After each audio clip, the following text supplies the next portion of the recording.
आजको यो भिडियोमा तपाईहरुले आफ्नो सर्ट च्यानल या सर्ट्स भिडियोहरुलाई कसरी मोनेटाइज गर्ने भन्ने बारेमा पूर्ण जानकारी पाउनुहुनेछ। हिजो भर्खर बनाएको भिडियोको आधारमा आज युट्युबले सबै युट्युबरहरुलाई एउटा सेटिङ पपअप गरेको छ जुन एक्सेप्ट गर्नु एकदमै जरुरी छ। जुन सेटिङ हामीले हाम्रो च्यानलमा गरेनौं भने हाम्रो मोनेटाइज भइसकेको च्यानल पनि डिमोनेटाइज हुने भएको छ। सो गाइस त्यसैले आजको भिडियो एकदमै ध्यान दिएर हेर्नु होला। यही आउँदो जुलाई 10 भन्दा पहिला हामीले यो सेटिङलाई एक्सेप्ट गरेनौं भने हाम्रो च्यानल डिमोनेटाइज हुने भएको छ। सो आउनुस् यहाँ तपाईहरुलाई मैले मेरो कम्प्युटर स्क्रिनमा लिएर गए है। मेरो यो च्यानल हो। सो गाइस मेरो यो च्यानलमा तपाई हेर्न सक्नुहुन्छ यहाँ एउटा पपअप आएको छ जसलाई यहाँ एक्सेप्ट गर्नु छ जहाँ सर्ट्स भिडियोहरु मोनेटाइज हुने भनिएको छ।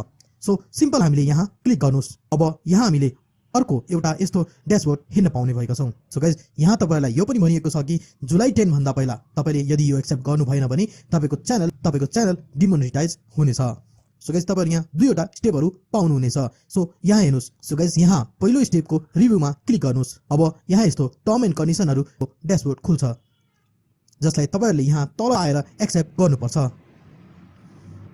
अब हेर्नुस् यो पहिलो स्टेप एक्सेप्ट भएको छ। यसपछि सेकेन्ड स्टेपमा आउनुस् र फेरि पनि यहाँ रिभ्यूमा क्लिक गर्नुस् र यहाँ भएको टर्म एन्ड कन्डिसनलाई पनि यहाँ आएर एक्सेप्ट गर्नुस्। हेर्नुस् त यहाँ दुईवटै स्टेपहरु एक्सेप्ट भएको छ र अब यहाँ आएर सबमिटमा क्लिक गर्नुस् र अब यहाँ गो टु अनमा क्लिक गर्नुस्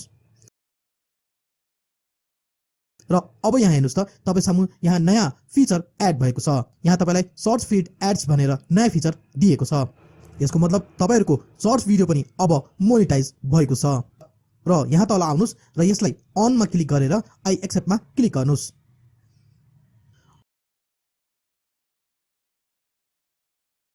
र अब यहाँ हेर्नुस् तपाईको सर्ट भिडियोमा फेब्रुअरी 1 देखि एड्स रेभेन्यू एड हुने भनिएको छ।